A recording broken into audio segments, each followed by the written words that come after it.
Movie शुरू होती है सन 2000 में, जब एक American military pathologist Scott Wilson अपने कोरियाई असिस्टेंट को फॉर्मल्डिहाइड की सारी बोतलों को सिंक में खाली करने को बोलते हैं, जो 2 से बोतलें होती हैं, जो हान नदी में जाकर मिलेगा।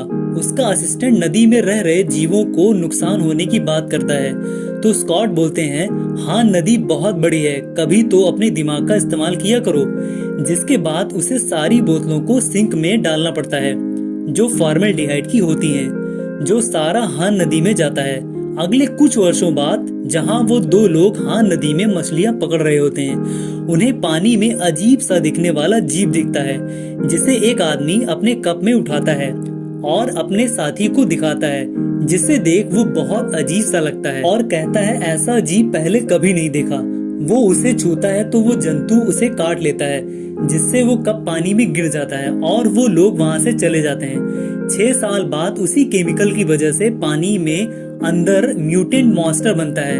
हान नदी के पार्क में गैंग डू नाम का मंद बुद्धि का आदमी अपने पिता ही बोंग के साथ नदी के पास एक पार्क में एक छोटा सा स्नैक बार चलाते हैं। तभी गैंग डू की बेटी अपने स्कूल से आती है, जो काफी नाराज होती है क्योंकि उसके पिता उसके स्कूल नहीं गए थे पेरेंट्स मीटिंग में।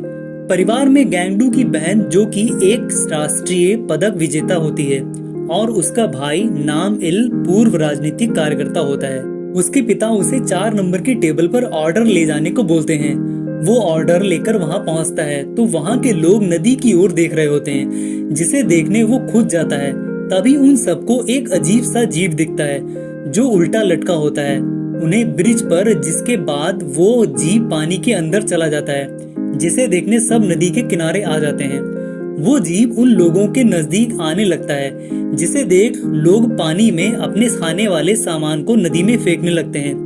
तभी गैंग डू देखता है कुछ लोगों के पीछे से वही जीव आ रहा होता है, जिसे देख सब भागने लगते हैं, लोगों को पकड़कर नदी में फेंकने लगता है। वो जीव जब सब पर हमला कर रहा होता है तो पार्क में बैठी एक लड़की को नहीं पता होता हेडफोन पर म्यूजिक सुनने की वजह से, जिसे मॉन्स्टर उठा ले जाता है। गैंग डू और एक दूसरा आदमी मिलकर उस पर हमला करते हैं। तभी वो मॉन्स्टर उस आदमी को खा जाता है, जिसे देख गैंग डू खुद फिर से उस पर हमला करता है, जो उसके पैरों पर लगती है, जिसके खून के छींटे उस पर पड़ते हैं और वो वहां से भाग जाता है।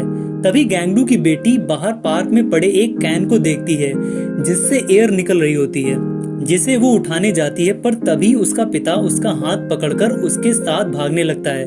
वो दोनों भागते वक्त गिर जाते हैं और जब गैंगडू दोबारा उठकर भागता है तो वो देखता है कि उसने दूसरी लड़की का हाथ पकड़ रखा है। उसकी बेटी वहीं रह जाती है जहाँ दोनों गिरे थे। वो उठकर खड़ी होती है, तभी वो मॉन्स्टर अपनी पूंछ से उसे उठाकर पानी में कूद जाता है। जब सभी लोग अपनी अपनी परिवार जिनकी मृत्यु हो गई थी उनका अंतिम संस्कार कर रहे होते हैं, तभी गैंगडू की बहन वहां आती है। वो ये सब देखकर अपना मेडल निकालकर रोने लगती है और तभी उसका भाई भी शराब पीते पीते वहां आता है और सब एक दूसरे को पकड़कर बहुत रोने लगते हैं। वो लोग इतनी बुरी तरह रोते हैं कि सब लोग जितने फोटोग्राफर थे उनकी फोटो खींचने लगते हैं। तभी उसका भाई गैंगडू को मारने लगता है, ये कहकर कि तूने गलत बच्ची का हाथ पकड़ लिया, जिसकी वजह से ये हुआ। उसके बाद एक आदमी आता है जिसने सेफ्टी किट पहन रखी होती है। वो सबको अनाउंस करता है कि जो भी व्यक्ति उस जीप के संपर्क में आया हो वो अपना हाथ ऊपर करे, पर कोई भी व्यक्ति अपना हाथ ऊपर नहीं करता है डर की वजह से। पर जब वो लोगों से पूछता है कि क्या किसी ने उस जीप को छुआ था, तो गैंगडू अपना हाथ उठाता है और कहता है मेरे चेहरे पर उसका खून लगा था। तो वो लोग उसे एक बॉक्स में बंद करके ले जाते हैं, जिसके बाद वो सब लोग हॉस्पिटल में पहुंचाए जाते हैं। वहां पर गैंगडू जब कुछ खाने की कोशिश कर रहा होता है तभी उसकी बेटी का कॉल आता है, क्योंकि वो अभी भी जिंदा होती है, पर तभी उसका कॉल कट जाता है। जब पुल के नीचे कुछ कर्मचारी काम कर रहे होते हैं तभी उनमें से एक को पानी में कुछ आहट सुनाई देती है, जिसे वो इग्नोर करके चलने लगते हैं, पर तभी वो जीप उनको पकड़ ले जाता है और उन सबको एक नाले के अंदर डालता है और वहां से चला जाता है। तभी गैंगडू की बेटी नाले से निकलकर आती है, जो अभी भी जिंदा होती है। उसे उठाने की कोशिश करती है पर वो नहीं उठता, पर उसे एक सेल फोन जरूर मिलता है जो कि खराब हो चुका होता है। इधर गैंगडू अपनी फैमिली के साथ अस्पताल से एक वैन में बैठकर सब भाग जाते हैं अपनी बेटी को खोजने के लिए। उसके बाद गैंगडू के पिता गैंगस्टरों से हथियारों को खरीदने जाते हैं और एक कार लेकर वहाँ से चल देते हैं। वो सब लोग उस ब्रिज के नीचे नाले में पहुंचकर सीओ को खोजने लगते हैं। वो नाले के और अंदर जाते हैं जहाँ उन्हें कुछ आवाज सुनाई देती है, जिसे देखने और नजदीक जाते हैं। पर तभी उसकी बहन के ऊपर पानी की कुछ बूंदें गिरती हैं, जिसे वो ऊपर देखती है। तभी सब लोग ऊपर गोली चला देते हैं, जिसकी वजह से उसके ऊपर छिपा एक लड़का और एक बच्चा डर जाता है। उसे लगता है कि वो लोग उसे पकड़ने आए हैं, जिसकी वजह से वो नहीं बोलते हैं और नाले से बाहर निकलते हैं। तभी उन्हें भूख लगती है और वो पार्क में गैंगडू की शॉप के अंदर जाकर खाने का सामान निकालते हैं और वहाँ से चल देते हैं। तभी उनको वही जीप दिखता है, जिसे देख वो दोनों भागने लगते हैं। वो जीप दोनों का पीछा करने लगता है और दोनों को निगल जाता है। वो नाले में लाकर दोनों को डाल देता है जहाँ सीओ लेटी होती है। जीप के जाने के बाद उस बच्चे को होश आता है। इधर गैंगडू अपनी फैमिली के साथ अपनी शॉप में बात कर रहे होते हैं। तभी उनको बाहर वो जीप दिखता है जो बारिश का पानी पी रहा होता है, जिसे देख वो लोग उस पर गोली चलाने लगते हैं, जिसकी वजह से वो उनकी शॉप को पलटा देता है। तभी गैंगडू के पिता उसको उसके सर पर गोली मारते हैं, जिसके लगने से वो गिर जाता है जमीन पर। वो लोग उसे देखने उसके नजदीक जाते हैं। उसके नजदीक जाकर उस पर गोली चलाते हैं तो वो उठकर वहाँ से भाग जाता है। तभी वो गैंगडू के पिता के पास आता है, जिससे वो गोली मारते हैं, पर उनकी गोलियां खत्म हो जाती हैं, जिसकी वजह से वो जीप उनको उठाकर पटक देता है, जिससे उनकी मृत्यु हो जाती है।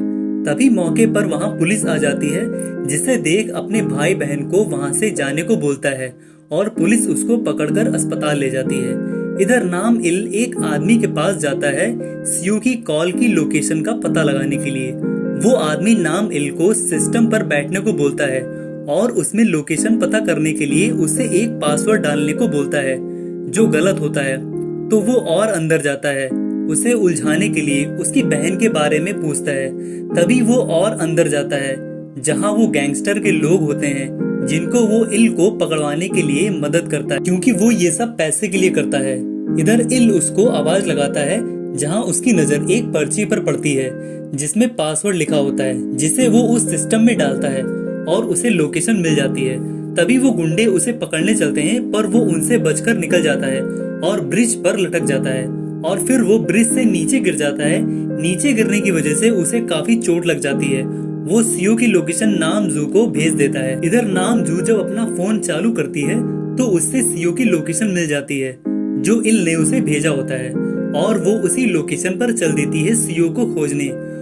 वो सीवर के पास पहुंचकर गैंगडू को कॉल करके बताती है, पर तभी वो जीप सामने से आता है और उसे टक्कर मारता है, जिससे वो नीचे गिर जाती है, जहां वो जीप नहीं पहुंच पाता है और नामजू बेहोश हो जाती है। पर कॉल पर गैंगडू होता है, जो अस्पताल में होता है। वो वहां से भागने की कोशिश करता है, पर सभी डॉक्टर उसे पकड़कर एनास्थेसिस का एक इंजेक्शन लगा देते हैं। तभी वहां उनके सीनियर डॉक्टर वहां आते हैं, जो बताते हैं कि अभी तक उस जीव का वायरस किसी भी व्यक्ति में होने की पुष्टि नहीं हुई है, जिसे गैंगडू सुन लेता है। और इधर सीओ उस नाले से बाहर निकलने के लिए एक फंदा बनाकर ऊपर की ओर डालती है, पर तभी वो जीव आता है, जिसे देख सीओ को लगता है कि वो जिसको नाले में डालेगा उसके पास सेलफोन होगा, पर वो इंसानों की हड्डियां नाले में फेंकता है, जिसे देख वो बहुत डरती है। दरअसल वो हड्डियों को नहीं पचा पाता है, इसीलिए वो उनको उल्टी कर देता है। इधर वो डॉक्टर उसके दिमाग का ऑपरेशन कर देते हैं। तभी वो वहां से भागने के लिए एक डॉक्टर को पकड़ लेता है।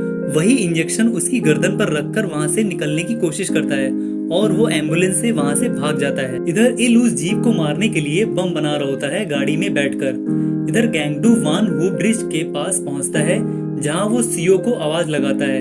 इधर सीओ उस फंदे की मदद से बाहर निकलने की कोशिश करती है, पर तभी वो जीप उसे पकड़ लेता है और नीचे उतार देता है, जिससे वो बहुत डर जाती है। पर तभी वो भागने की कोशिश करती है, पर वो दोनों को निगल जाता है। तभी गैंगडू वहां पहुंचता है, जहां वो जीव रहता है। वो वहां पड़े फंदे की मदद से नीचे उतरता है, जहां फंदे पर उसे सीओ की निशानी मिलती है, और वो अपनी बेटी को आवाज लगाने लगता है।